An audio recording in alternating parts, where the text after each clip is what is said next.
నమస్తే, welcome to Bharati TV. నేను బాపయ్య.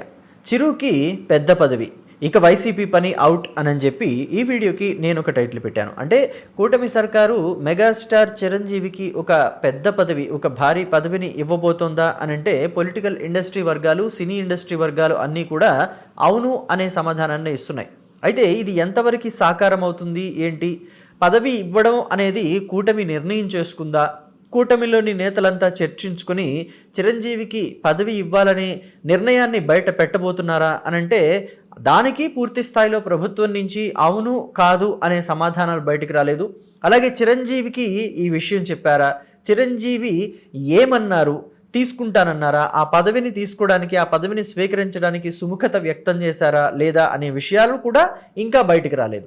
పూర్తి స్థాయిలో దీని గురించి ఇన్ఫర్మేషన్ రాకపోయినా ఒకవేళ చిరంజీవికి గనక ఈ పదవి వస్తే, చిరంజీవి గనక ఈ పదవిని యాక్సెప్ట్ చేస్తే వైసీపీ పని మాత్రం అయిపోయినట్టే అని చెప్పేసి చాలామంది చెప్తున్నారు. చిరంజీవికి పదవి రావటం ఏంటి, వైసీపీ పని అయిపోవటం ఏంటి అని చెప్పి మీకు ఆశ్చర్యంగా అనిపించవచ్చు. ఆ డీటెయిల్స్ అన్నీ కూడా నేను ఇక్కడ తెలియజేస్తాను. ఎక్కడా స్కిప్ చేయకుండా ఎండ్ వరకు చూడండి.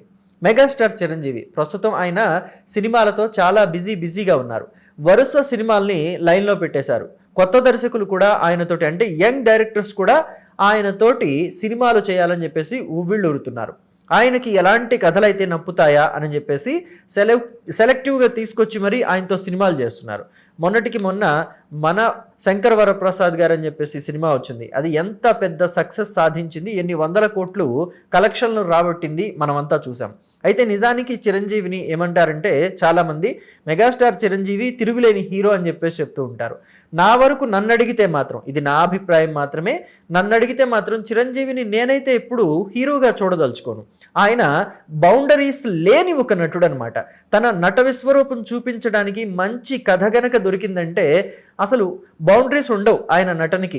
అసలు ఆ నటనని విస్తరింపజేసేస్తారు. తెర మీద మనం ఇంకా ఎవరిని చూడలేమన్నమాట.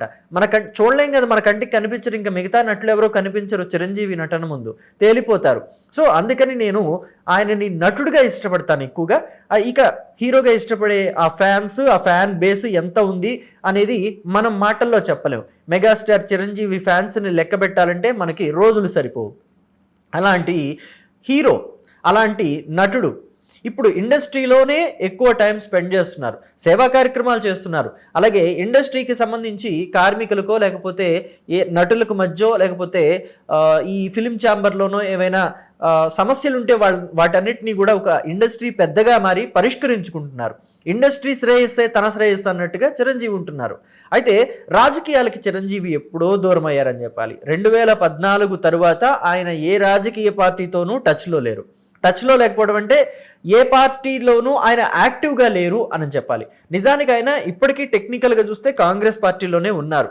కానీ కాంగ్రెస్ పార్టీ ఏ కార్యక్రమానికి ఆయన హాజరవటం లేదు. 2014కి ముందు ఆయన కేంద్ర మంత్రిగా కూడా పనిచేశారు. రాజ్యసభ ఇచ్చింది కాంగ్రెస్ పార్టీ ఆయనకి. రాజ్యసభ ఇచ్చి తర్వాత కేంద్ర మంత్రిని కూడా చేసింది. ఆయన 2008లో ప్రజారాజ్యం పార్టీని స్థాపించారు. ఆ పార్టీకి 2009 ఎన్నికల్లో 18 సీట్లు వచ్చాయి. అయితే ఆయన ఆశించినన్ని సీట్లు రాకపోయినా అది మంచి ఫలితమే అని చెప్పాలి. మొట్టమొదటిసారిగా పెట్టిన పార్టీ.